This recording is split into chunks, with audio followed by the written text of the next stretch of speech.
preemptive questions, don't be shy. Happy to chat until our friends arrive. Did everybody was here last week meet faces? There's a couple of new faces, but by and large. Would you introduce yourself, Jason? Sure, happy to. My name is Jason Pariso. I'm the director of the University of Chicago Innovation Fund, and I'm a member of the Polsky Center for Entrepreneurship and Innovation's leadership team. That was a lot of words, but essentially we work across the University of Chicago's campus and now out at Argonne, Fermilab, and some with Marine Biological Laboratory on quote-unquote innovation and entrepreneurship, aka it takes a lot of different forms. I think more akin to the work out here. A lot of what we do is connect our researchers to outside interested parties. Excuse me. Can be corporations, can be other institutions looking to advance their research, potentially provide resources, whether monetary or other. More and more, we're also spending time launching spin-outs and startups, often based on our research, sometimes not, by faculty, staff, and students. Down at the university, we have something called the Exchange, now 3 buildings, 34,000 square feet, with a recently announced new building that will go up in about 12 months, I believe. There will be 250,000 additional square feet of co-working and incubation space. That will be much more heavily geared towards the research-intensive companies. We'll have wet lab space, et cetera. And that will also include other partners for the first time. So we will be co-locating the University of Illinois at Urbana-Champaign's engineering department. We'll set up 100 people who will co-locate in that space. Likely one other university. The Army Research Lab is actually moving to that space. And there will be ideally 3 to 4 large corporate partners, one of which is closing in on contract right now. So the idea is bring the best minds and best problems together, and hopefully great things will start to pop out of it. With given the different resources, I think it'll be an interesting way to look at different capabilities laying on top of each other to attack exciting problems. And I'm happy to chat about any of that ad nauseum and in depth, should you want to chat with me after we're done here today. So again, probably another 3 minutes and we'll get started. You hear me, sir? Yes, sir. If anybody hates these stiff back chairs, I'm told that the ones along the wall are a little more forgiving, so feel free to swap out. Well, let's just punish them with these torturous chairs. Make sure we maintain their attention. Anyway, and so between now and next week we'll have more content, but it will also be focused on what you do between now and then. So the idea is take this home with you, go try it on some people, see how it works, see if you're getting the response that you expect, that you're hoping for, and if not, iterate. The de facto rule is that no one does a good job of this when they start. It's not clear you do a good job of this until you've done it quite a number of times. And you will likely need different versions of this for different people that you talk to. So without any further ado, let's get started. So again, I gave you the broad outline, but we'll do just quick intros. I think I met most of you, but there's some new faces, so maybe we just give it one more run around. And I'm also always surprised at how big of a place this is. So it's not clear to me that you all know each other. So that's probably not a bad place to start. We'll talk about why I'm actually here and what I'm hoping to accomplish with you today, and then we will go through the actual elevator pitch. So why don't we start? Chris, please. My name is Chris Kubek. I work in the Energy System Division in Materials Engineering Research Facility. Materials Engineering Research Facility is a kind of service facility. What we are doing over there, we develop industrial processes for large-scale manufacturing of a new emerging material. So we, in most cases, don't do basic research. Somebody else invent new materials, with the kilogram quantities, approach us, and we do the process development and actually make kilogram quantities of this material. So because of the service, I am looking to extend my, so to say, clientele. Awesome. My name is Song and I'm working in CSC. I'm mostly Why don't you talk a little bit louder? I think you probably my name is Song and working at CSC, Chemical Engineer Science Division. So far, I'm most focused on material research. For lithium ion battery, especially I'm interested on the behavior of material at extreme conditions. So we are trying very hard to push the boundary of the battery materials, and instead of looking at what the goodness of the material, so I'm looking at how the material fail, how to address the problems and measure controls. So keep these intros in mind, and then we'll talk about the trailer. And ideally, at the end of it, we'll see how that might actually be beneficial. Well, maybe we keep it, probably have to speed up a little bit just because there's a good number of us in the room. Please. All right. Yeah. Yeah, I'm Janardhan Korvasu. I'm in the Energy Systems Division. I'm also part of this year's Launchpad cohort, trying to build a program around applying machine learning for engineering applications. Jonathan Shin from Energy System Division. So we're working on different aspects of environment impacts from material new technology. So we are mostly focused on transportation fuels, conventional or biofuels. Hi, I'm Yan Guo from A Mathematics. little bit louder if you can. I'm Yan Guo from Mathematics and Computer Science Division. Our team basically doing research related to program models and runtime systems such as MPI and OpenMP, trying to build fast libraries so we can essentially accelerate everyone's science on our big machines. We have a buzzing projector and some AC going, so I'm blessed with Italian lungs. My voice tends to carry, so try to just pick it up a few decibels, please. Okay. I'm Vineet Kumar Gadu. I'm a postdoc in Nuclear Engineering Division. My background is in material science. We work on corrosion and performance assessment of nuclear waste forms and design for repositories.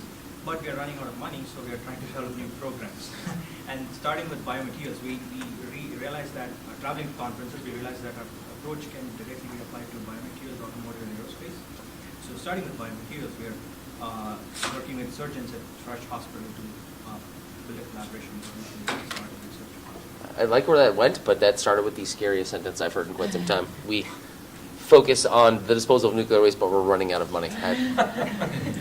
I'm not going to sleep well for a while. Please, Carrie. Yeah. So I'm Carrie from the Nuclear Chemical Engineering Department. I do process development, research in the nuclear fuel cycle. And my little 1-minute introduction here at the internal networking session actually led to a collaboration with the guest speaker. Ah, I like it. Well played. So See, this success stuff already. isn't a waste at all. I'm very happy. Please. Okay. My name is Quinta Lorenzo. I work in energy system or the new plant material division. I work in the area of tribology and failure analysis of components, how to make them more durable, to improve efficiency in different systems. My expertise is more into characterization of materials. I'm here because part of what we do is to collaborate or have agreement with companies, so I would like to learn the skills to approach new companies and get new projects. All right, excellent. Well, my name is Levant Almas. I work in the same group as Sinta. It's a new applied materials division. My background is material science, and mostly my work covers the surface modification or coating technologies to improve efficiency and reliability of moving components. My work mostly targets manufacturing industry, transportation industry, sometimes medical industry also, or defense. So it's a very broad area. So and most of the work we do is collaboration with industry, mostly it's applied. So we try to get technologies into the end user use. Thank you. My name is Chen Wang. I'm from Environmental Science Division. My current job mainly focuses on development of the numerical model to assess the environmental impact from nuclear waste, particularly low-level nuclear waste. My background is in hydrological modeling, particularly modeling the geochemical reaction and the radiological transport and transformation in water system. My name is Anthony DiChiara. I currently work in the X-ray Sciences Division of the APS. The sector I work at specializes in time-resolved X-ray diffraction, so using combinations of lasers and X-rays to look at various types of materials. The reason I'm here is because a few years ago we were lucky enough to start an LBRD-funded project using non-contact-free methods for controlling small amounts of material, ultra-intense light and sound sources, and I'm interested in developing that program further after the LBRD project is finished. Fantastic. I'm Amber Dock. I'm from the National Security Facility. We run a facility that offers classified space for projects that have a national security nexus. Sort of another hat that we wear is being the bridge between PIs that might have work, that might have applications for national security projects. Excellent. My name is Edward Barry. I'm application scientist in the ES division, soon to be named the Applied Materials division. Work in the functional thin film coatings group. We're focused primarily on methods of atomic layer deposition, which we most recently demonstrated with oleospun. Alina Kassman. I work in the X-ray Science Division, and I do crystal optics for the synchrotron use. All right, great. Keep it snappy. All right, thank you, everyone. And so again, I'm Jason Priest. I'm the director of the Innovation Fund at the University of Chicago. Excited to have you all here today. Thank you for taking out your time on a Thursday. Thank you for being flexible. We just kicked off our fund cycle, and Fridays are not in play for me right now, unfortunately. But happy to be out here. So the question always is, like, why do this to begin with, right? We're scientists. Why would we want to engage with external parties? I think it's probably clear to everyone in this room, but, not to beat around the bush. At the end of the day, it's about a couple of things, but money being a very big part of it. Even at universities, money is not falling off trees these days. The government is not, dumping as much in R&D as it once did. Beyond that, there's access to resources and talent that you wouldn't have otherwise. And I think importantly, that's often overlooked, access to the best problems. Right? These are real-world problems that they're trying to solve, that they're deploying resources against aggressively. And there's interesting things that happen when you overlap with the best problems and the best researchers, right? Really exciting things that happen. And we're seeing this more and more. We signed a big partnership with AbbVie, where they're funding really exciting new treatments in oncology off the University of Chicago campus, and that looks to be expanding to new areas. But again, the drumbeat has gotten pretty strong. One really interesting data point is we recently hired away at U Chicago the head of Berkeley's comp sci department, who said this very thing to my face, that basically he left to go start a company. And what's interesting is Berkeley and Stanford are kind of famous for their open door policy. Sure, go start your company, but we'll be waiting, and you're welcome back at any time. And they do this because they know that somewhere 90-95% of the professors that leave are back within 2 years. Because it's just a really hard thing to do, to go start a startup from the ground up, especially in really technical areas. What's more, they've seen this kind of payoff. So Professor Franklin left, started a company, 2 years later was back at Berkeley, and the problems that he was involved with and the failure of his company directly led to over $40 million he raised at Berkeley, because he now had kind of a tangible insight around what was both good science and potentially applicable science. It was much easier to fund. So again, I mentioned research funding, clearly interesting problems. Access to data is another big one, right? So data sets that we don't necessarily have. It's sometimes the case that companies come to U Chicago because we have data sets they don't have, right? We have the genomic data commons now and other really exciting data sets. However, they have a whole set of proprietary data that may be additive. So there's a lot of interesting components if you find the right partner. However, it's one thing to say it, it's another thing to do it. Right? The question is always, how do these partnerships form? Generically, most partnerships start by just building relationships. It's a lot of blocking and tackling. Ideally, you want to find overlap of interests, but you have to build some level of trust and relationship with the point person from that team before they're willing to commit their time, effort, and kind of career capital to bring you in front of everyone else at the business. So I know a number of you are here to try to figure out how to build these partnerships. Who of you have actually worked on external corporate partnerships to date, or even partnerships with other research institutions? Maybe we can, we'll start with a couple of raised hands and get the scoop. So who are you working with right now? We work with a bunch of different companies. So for example, right now we have an RFIE project with Arcadis Power. It's a startup company out of San Diego that's developing a new kind of engine for application pickup trucks and so on. Excellent. So how did you end up in front of them, and how did that start?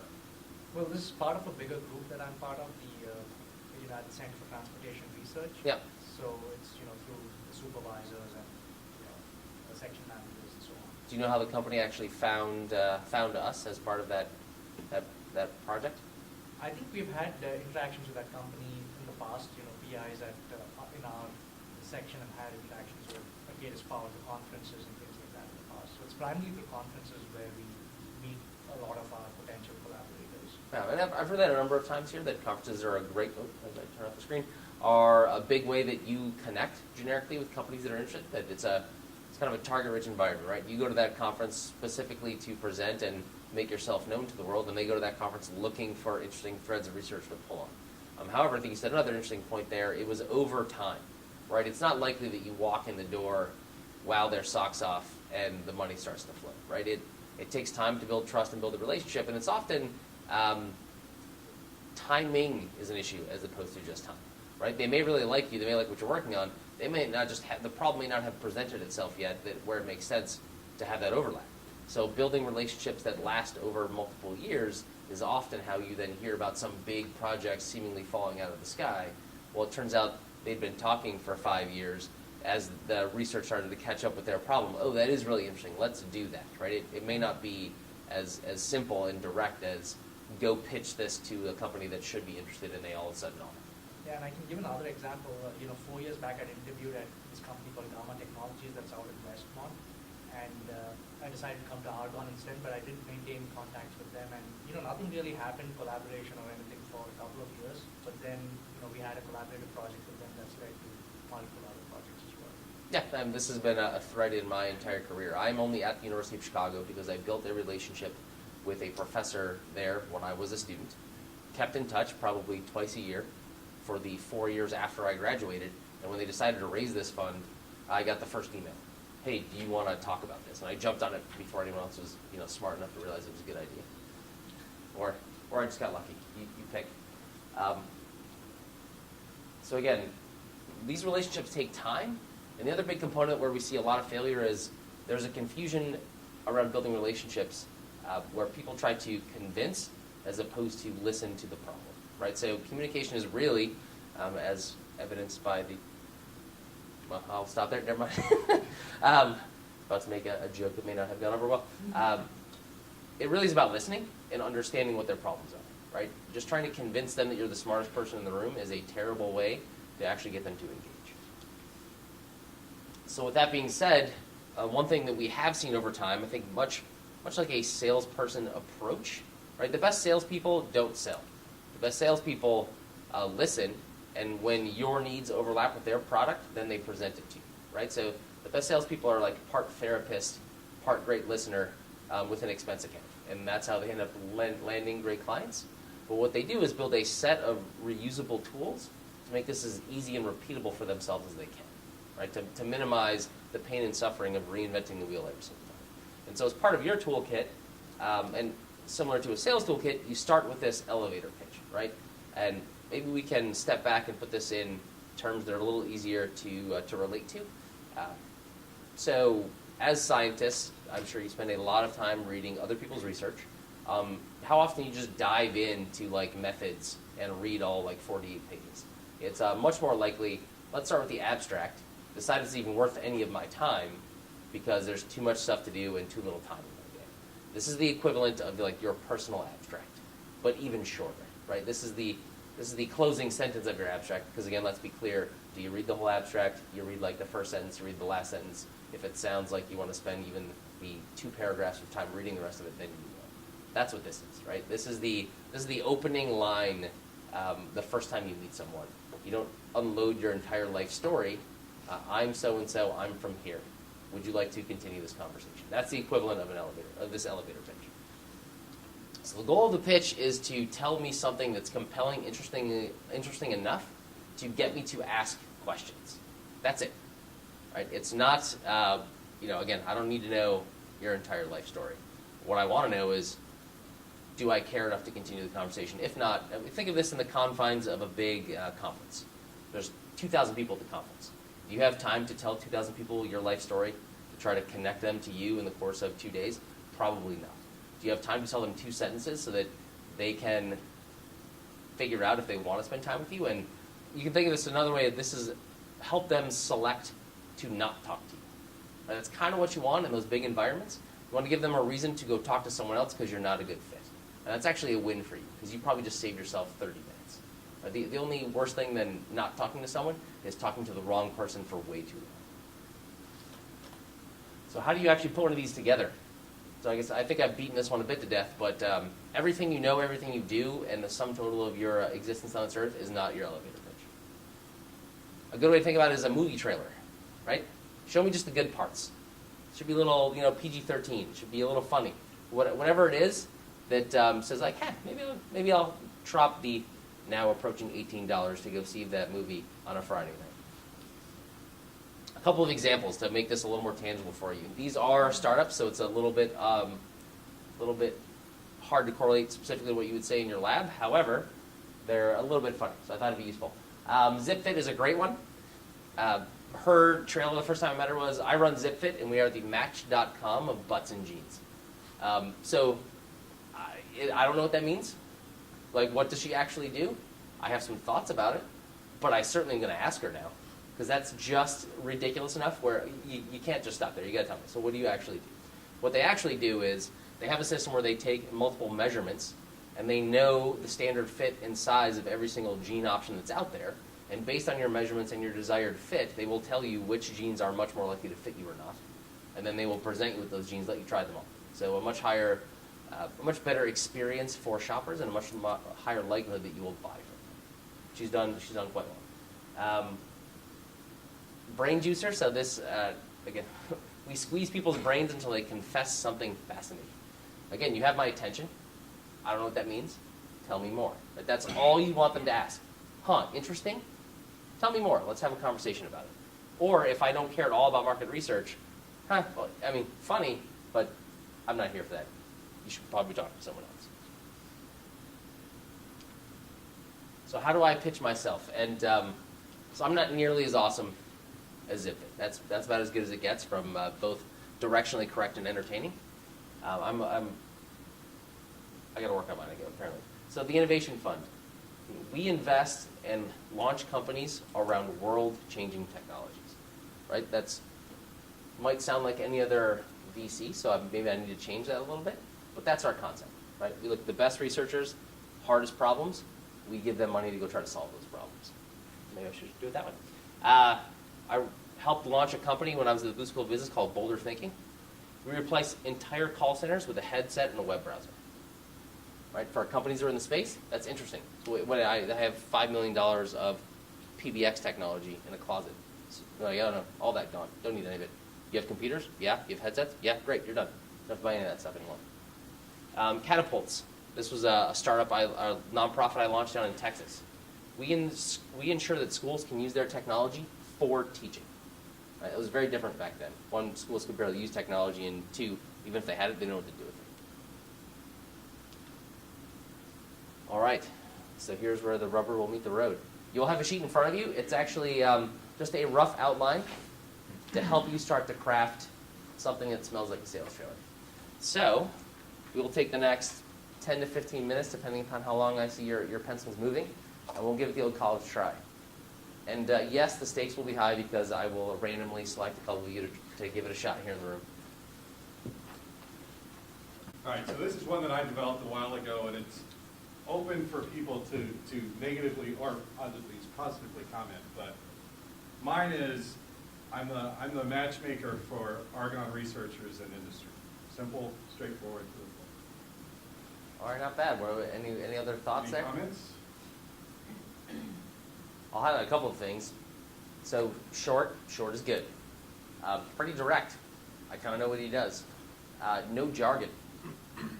Right. The longest word in there was researcher. Not always the case. So I work on. What was your? I'm sorry. How do you describe the nuclear technology? Performance assessment for nuclear waste for long-term performance assessment. Yeah. So there's a lot of things going on in there that are not going to help you when you speak to people that don't know what you're doing. What I mean is, so long-term performance. Again, what does that mean exactly? Right. Nuclear waste forms. I don't think outside of your world anyone thinks of it as a form. I put radioactive stuff in a bucket, and I make sure that bucket doesn't leak. Right? I wouldn't necessarily say it that directional way, and God hopes you do not put it in a bucket. But it's a little less jargony, right? The nuclear waste forms, most people will not know exactly. So what do you mean nuclear waste form? My point there is you're not going to get a good or interesting question coming at that. You're going to get the, wait. All of those words I don't know, so you're going to have to start again. Good type of question. So jargon is not your friend. All right, who's the brave soul that wants to go out of the gates? All right, madam, please. It's way well under. And I am at a university, so I believe in the Socratic Method, and I will call without remorse, please. All right. I make crystal filters so scientists can see what they're looking for when probing materials with laser-like intense X-ray beam. All right, any thoughts from the crowd on that one? What do you think? Let's do it again. Do it again and do it louder. Stand up. Yep, let's hear it. All right, yeah. Let's Project. I project. don't like it, that's the Project. problem. I think it's too long. It's too late now. You're pot committed. Let's go. All right, I make crystal filters so scientists can see what they're looking for when they probe materials with laser-like intense X-ray beam. Okay, so we had your self-critical feedback that it's too long. I would tend to agree. We'll come back to that one. Other thoughts? What do you guys think? Though, like, I don't have a technical background at all, and now I understand. And I've heard you do your intro several times now through this series. That was the first time that I was like, oh, okay, that's what she does. Yeah. Seriously. All right, so better. Better. I like it. I like it. Any other thoughts? Please. I think the first half was enough. If you omit the with laser light and X-rays. Yeah. Irrelevant. Irrelevant. Yeah. All right, you just met me for the first time. I don't need to know like parts of your DNA. The rest I thought. How about but there's some great stuff in there. So don't. This is not all negative. Any other feedback? With the, starting with the crystal feature, I feel like I just want you to say that I am the crystal ball. That wouldn't hurt. I don't think that's what she's going for specifically. It would be great. Can you post that you cracked that particular nut? Say it out loud one more time, and I'll give you some direct feedback. Oh, you want the whole thing? Give me the whole shebang. Okay. I make crystal filters so scientists can see what they're looking for when probing materials with laser-like intense X-ray beam. All right. So the thing in the middle, I think, is actually pretty interesting. I think it'll take a little crafting, but something more akin to I help scientists see what they are looking for. Right? There's some wrinkle on there. Yeah, I got it. That's my point. That's why there's something missing. But that little part in there, I think, is actually really interesting. Right? Like, oh, interesting. How do you do that? Right? So you can think of it as that's not a bad lead-in start to the trailer. There's a comma, and what comes after that? By blank. Right? That's just, again, I don't know that I have the answer there. I think that's a really interesting part, and you need to play with it for a while to find the most direct route. All right, we got, please, Ed, go ahead. What you just described, though, is a crystal ball, right? That you see into. True. I think the crystal ball potentially has, like, seeing the future implications. Yes. So you have to be careful around if you use metaphors, which are great, because metaphors and analogies help people get their brains around what it is that you do and a way they can relate to. The problem is the connotation of that metaphor. If it has to be pretty darn aligned. If it's a little too broad, they're like, wait, you see the future? No, that is not what I do at all. Like, it just may like throw them off base, right? Maybe yes, maybe no. That's also why. So my opinion is not the standard bearer in this particular room. Right? There's a lot of people in this room that will give you feedback, and guess what? It's all irrelevant after you go talk to someone in the real world. Because if they don't get it, it's still not right, even if I said it didn't sound half bad, right? So this will be a very iterative process. It also depends who you're talking to. If you're in a conference, right? Correct. Then you can give a little more detail. But if you're like a social gathering, Yes. However, this does need to be edited per audience. But the broad, I'm at a conference audience is also where people get into trouble. Because at the mean, they will have somewhat of an understanding of what it is that you do. But there will be many standard deviations around that mean at that particular conference. And depending upon their role in their company, their particular expertise and background, you do want something that it can be slightly more technical, but it can't be obtuse. You will still lose a lot of people and they're human beings, so they don't necessarily want to hear jargon all the time, even if they're at a conference. So adjust, but be a little careful of going like too deep. Yes, please. I destroy materials to make them better. I like it. It's like a Norse god of some sort right there. Interesting. Interesting. So I like that a lot. It's short. It's punchy. I kind of like yours. I think there's room for a comma there, maybe, and that may comma only be needed it more technical events. So it could be, I destroy, do it one more time because I like it. Go ahead. I destroy materials to make them better. To make them better, great. For what or for whom? Was the question, right? That might be interesting. Right now, I just mean, depending on the audience you're in front of, it might be great to comma in the blah, blah, blah space, or for this, or to make planes, blah, blah, blah. Whatever it is that is the application might be a useful thing. Interesting. Well done. Actually, right after that, if we are together, I can come up because Sita does the tribological work, Yeah. and I do the coding. I can say, I dress your material so that you can destroy it. All right. One more, and then we're gonna break up and do something. Anyone else? Please. Well, actually, first, does anyone have any feedback? I have one comment. Though. Yeah, please. With this catchy, the introduction, what we are discussing, it's mostly non-technical, I should say, just to get the initial interest of the person that we are talking to. But most of the time, we talk with the technical people. I mean, when I go to conference or when I interact with the companies, so we talk to the technical people. And I don't know how effective this, catchy phrases would help me on that. So again, this is my point. This is why there's not just one of these. You probably have a couple of these depending on the audience you're in front of. Two, you have to know your audience and know the context, right? If we just sat down in a conference room, they already know who I am. They're already here for a specific project. Like, this is not the first words out of your mouth to any person you ever meet, Or no if matter I go where you to are. a conference, coding conference, I mean, Correct. it's the coding conference, I do coding. So they know what people are same. However, so that then you reframe the point of this trailer. Yes. One, they still don't know you. Yeah. They still don't know what it is that you do or where you are from, right? Or what your capabilities are. So now your trailer is, how am I different from the other people in this room? Yeah. Right? And it can still be more plain language than like pure technical stuff. You can have more technical jargon in there, but again, it's just a dangerous road to tread, because what I have found is researchers don't have in some ways it's better to go black and white on this particular issue than it is to go shades of gray, because researchers you're just too close to your own stuff. So the shades of gray don't even occur to you. Right? I get people that apply to me at the Innovation Fund twice a year. We'll get 30 to 60 applications, and the number one failure mode is, we get an application, and I'm reasonably deep in this stuff now, but I'm by no means an expert, and I will get 14 pages of stuff that is incomprehensible, right? Like, and this is like the plain English description of, give me a paragraph on what it is that you are hoping to do. Like, what are you hoping to build here? What's the company? What's the project? And then it's a string of 9-syllable words, where it's like, great, only someone who's like an expert in your field will have any idea what you're talking about, right? So it's just you have to be a little bit careful about putting too much jargon. If it's broad known words in the conference that you're in, and that's what it's about, not a problem. But again, what they care about is why are you different? Why are you better? What is it about you that I should talk to you, not just, okay, here, I'm a tribologist and I do here's all the stuff that I could possibly do. Yeah, of course, there are occasions that sometimes you end up talking to high-level people, like managers, sometimes even CEOs, and then, definitely.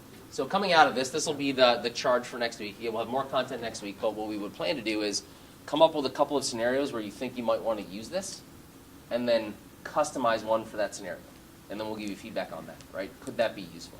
And again, the final word on this will not be that I said, hey, that's not a bad start. It'll be when you go out and try it, and more conversations or fewer conversations happen, right?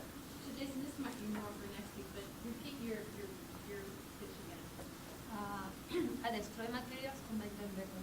So when do you say, maybe this is for next week, because I am an expert at destroying materials to make things better. Where do you put the word like,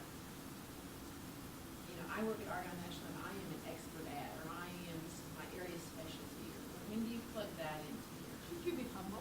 Well, I don't know. It depends. There's a time and place for everything. And you don't have to be overly humble. You can declare yourself an expert because you guys are experts. It depends on how you're adding value, right? So this is why I think you want to come back next week with a specific use case in mind and draft something up, and we'll go around and we'll give each other feedback on whether or not we think that would be useful, right? So if you are at a conference that this is exactly what they're looking for, now your trailer shouldn't be that I rip things apart to make them better, because everyone in that room is trying to do something similar, right, around advanced materials. The issue is, what about what you do is unique, and how can you frame that in a way that they can understand? And right, again, the jargon doesn't help them get to the meat of it, right? Like you can get jargony as all hell once you have their attention, and they want to know, okay, well, how do you do it? Well, like, here are all the steps. Here's what I have. Here's why it's better than what you had before. Because now they're asking questions and they want to know. What you want to do is get their attention. I know there's 500 other people that you could talk to in this room, and other researchers and other labs that have other capabilities. I do this, and I'm the best at it, and you should want to talk. Does that make sense? All right, so here's what we're going to do. We're gonna pause. We find the best way that you can actually start to internalize this is to hear from a bunch of colleagues, but also give them feedback, because then it will tend to stick. Me just prattling on around, you should be shorter, you should use less jargon, is not all that helpful. So here's what we're going to do. Starting with Anthony, you guys work together and share your trailers and give each other feedback over in this corner. Everyone on this back row, you guys can swing in the back and share and give feedback to each other. Everyone over here, convene over there and do the same. I'm going to throw up a slide on the screen real fast. So a couple of things to look for. Again, it doesn't have to be quite as simple as mine or as the ones that you saw. But again, less jargon is better. It should be in some way, shape, or form.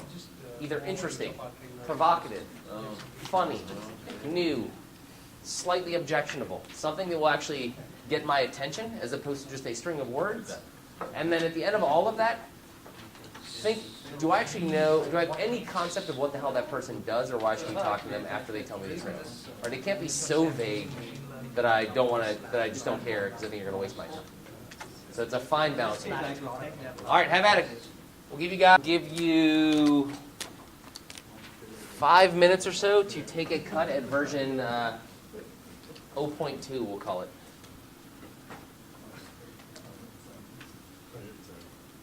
So I'm going with you since you had the hardest lift right there. Oh, yeah, for the trailer, I actually wrote a pitch, but I'm discussing with the group. I wrote a trailer there. Well, we're not letting you get away that easy. There will be no excuses in this particular session, so fire away and take your medicine. I develop and improve materials used in different environments. Okay, so what do we think, crew? Feedback? Can you say it one more time? Yeah. Okay, I'll say what I had before that, then that'll be good. I study environmental attack on materials. Environmental attack on materials. Yes. And what was your second one? I develop and improve materials used in different environments. All right, what do you think about it? I'm going to take a backseat to your feedback for now. Fire away, Ed. That one is a bit too vague. Yep, I think it's right. First one or second? Second. We're focusing on the second. The first one we've wiped from our brains for now. Right. So the second, yes. Like I want interest, or I want maybe excitement, or I want to like hold you and be like, oh, you do this is the greatest thing ever. And it's just kind of, you know what I mean? Yeah, but what details could I find? So you're like burying the lead hardcore on this one, all right? Right? So this is super common, by the way, because you overcorrected. We lovingly call this mentor ping pong when we're coaching startups. Like someone gives you one comment, you're like, I must wipe clean all of that and only do this. You're like, no, you overcorrected. Like it's degrees of freedom. You got to kind of work your way back towards the middle. You went from like just the most jargon heavy thing that people aren't going to understand to just 7 words that you happen to put together. They're like the shortest words you could find. So it's somewhere in the middle. Because you also have awesome stuff in there, right? You have nuclear things, and wait, we did that now for biology, right? There's something in there. So too simple. We don't know what you do now, so you gotta find your happy middle. Give it. We'll come back to you. Okay. You have cool stuff to work with, right? Cooler than most. All right. I'm looking for fear in the eyes, and I will call on whoever looks most terrified. You look too happy. Chris, you were avoiding eye contact. You're up. Go. Okay, so my piece. I move advanced materials from the discovery lab to commercialization. Okay, what do we got, guys? Feedback? What do you think?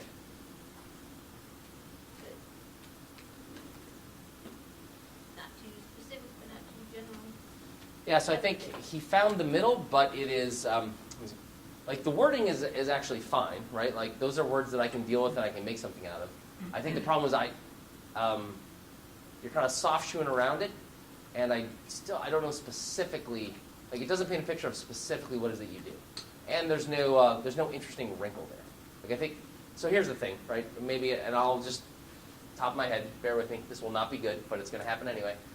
What you do is you take other people's amazing discoveries and you make sure they can actually make them, right? Is that kind of the broad strokes? Right? I don't use that because that was not good English, but directionally it's something in there, right? Does that make sense, everyone? Yes or no? Yeah. Think some nods. The hardest part here is communicating briefly the thing about you that is cool and different in a way that is easy for other people to digest, right? Because right there, what I know of the Murph is the rest of you guys think of awesome stuff, and then he comes along and says, that's cool, but you can make like 1/4 of a gram of that, and we need like hundreds of kilograms. And so let's talk about that problem, right? So how do you convey that to someone?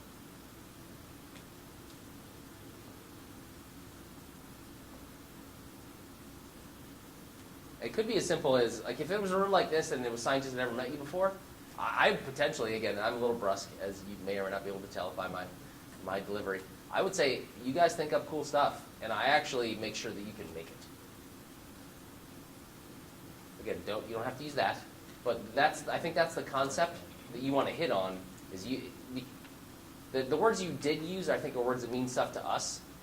I'm not sure they will mean stuff to people in industry or to people that are just off the street. Right, so run yours back one more time, and we'll look at the difference between the two. I move advanced materials from the discovery lab to commercialization. Gotcha. So, I mean, directly, like it's in there, but I have to dig. So what the hell is an advanced material? Right, that means different things to different people. Do you do it across all advanced materials? A lot of them. Yeah. And you can also say that's shorter, right? Because that is still a little bit of jargon. And you said from where now? From the discovery lab.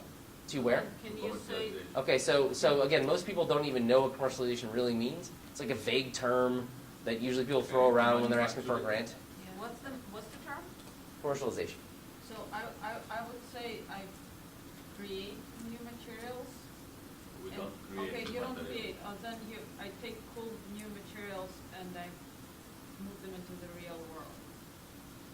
So commercialization is going through the So lab. again, that's a little bit vague, right? So what I'm trying to point out is he has like a specific capability that's actually pretty awesome, and moving into the real world could mean almost anything, right? Like I literally just took it out of your lab and I dropped a bucket of it on the street. That's in the real world. Manufacturing. Yeah, so it's, but again, I think you can just be specific, like into manufacturing. What the hell does that mean, right? Because you're a little more specific. That's why I was trying to tease out with my words. It wasn't I take your stuff and I go put it in a factory. No, it's I specifically take the awesome thing you invented and I make sure you can make it. Like I'm actually validating the fact that this can be made at scale. I don't like the word scale because people that are not in business are like, so you're weighing it? Like what? I don't even know what that means. What the hell in context does that mean? Is it? Am I making it worse for you now, or is everybody getting? That's the goal. I mean, because again, this is why this sheet is here, right? So if we go back to the sheet real quick, and again, we'll send this around as a PDF so you can use it and keep iterating. What makes you unique? If the unique thing about you, your group, your capabilities is not in your trailer, you failed, right? Because otherwise, then it's just, I like hamburgers. Great, that's me and 300 million other overweight Americans also like hamburgers. It's irrelevant. What types of problems do you solve? If you don't also have that somewhere jammed in there, again, this is why this is hard, taking a lot of stuff and doing the smallest number of words possible with as little jargon as possible. If the problem you solve isn't in there, I don't know if it applies to me or not. So should I continue the conversation? I don't know. All right, I take things from lab bench to commercialization.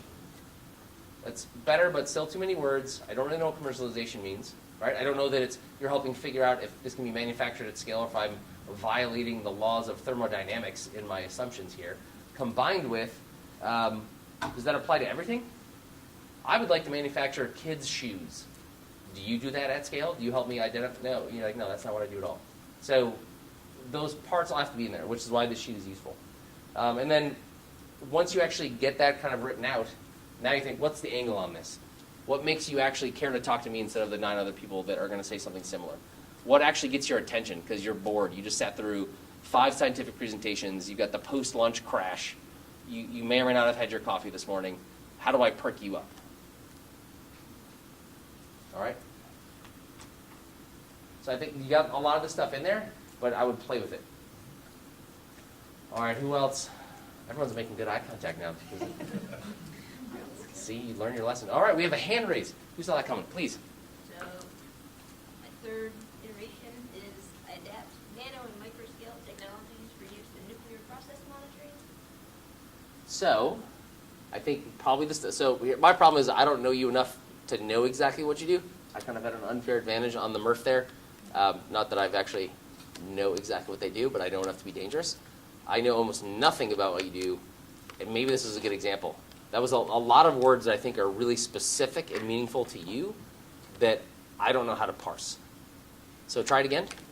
I just said adapt nano and microscale technologies for use in nuclear process monitoring.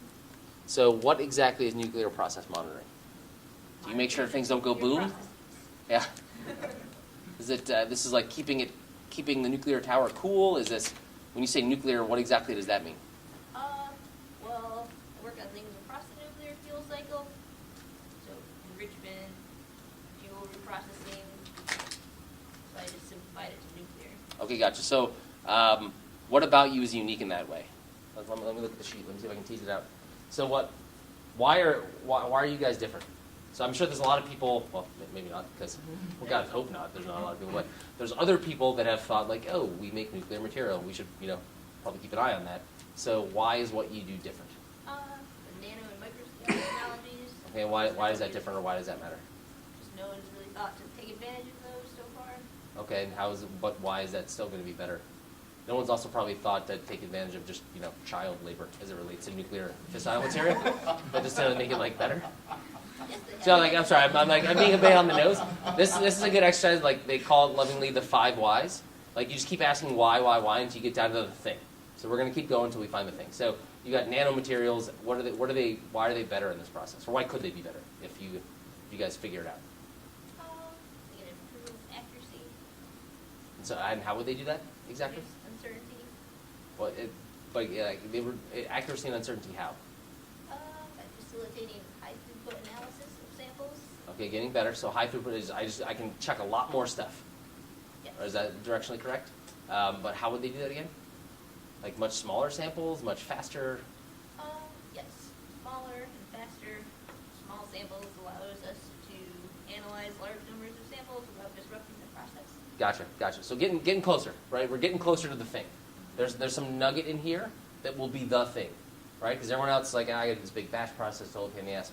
I got a little thing, bang, pop it in there. I can tell you exactly what the hell's going on in real time, so things don't go boom, right? Again, I'm wildly extrapolating and making up almost all the things that I'm saying, so bear with me. You told me about the problem, right? So it's on this nuclear fuel cycle. Again, I don't know what that means exactly. Like you're going to have to dive down deeper into exactly what that is. And then your capabilities. I think we're getting closer, right? So you have the thing that like the promise you're delivering around much smaller sample, much higher throughput, but again, use less jargon there, followed by how are you actually doing it? What makes you unique? We do this with nanoparticles, which again, I think is a sexy word that everyone throws around these days, but you're going to have to get more specific. It's tricky because I have several projects. Yeah. Again, pick one. This is another great example. Pick one. Back to you don't have to tell me your whole life story. Don't tell me about all of the projects. Focus on your exciting one for now, and then when we wrap this up in a second, we'll talk about why and how for next week. So you guys can take another shot. All right, let's see here. Who else? So Jason, we ended one today. Oh, we ended one? Oh, my apologies. All right, so I promise you time back, and I will likely not deliver that unless I talk even faster than I do now. So here's what we're going to do. Take another shot. So for your broad case, imagine you were talking to your aunt, your uncle, a distant cousin at Thanksgiving next year, or whatever holiday you prefer.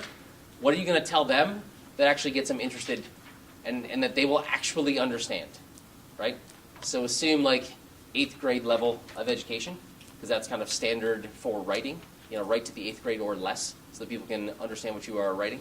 Not to insult your cousin, I'm sure they have completed an advanced degree, followed by context. So what we want to do for next week, to your point, pick one thing that you are working on, pick one environment. I'm at a conference that you will actually be going to. Here's the type of people that I expect to see. I'm going to plan to use this on one type of person. So your paper next week should read, here's what I'm writing about up top. Here is the context. Here's the audience. And here's the trailer I intend to use on that audience. Right? Back to, we had a long conversation here around customizing the trailer. Right? The people that do this the best, they have a bunch of them. And by the way, eventually you just kind of internalize this, and you know what to say to the right person. Right? You kind of get the gist. He's carrying a lot of scientific papers.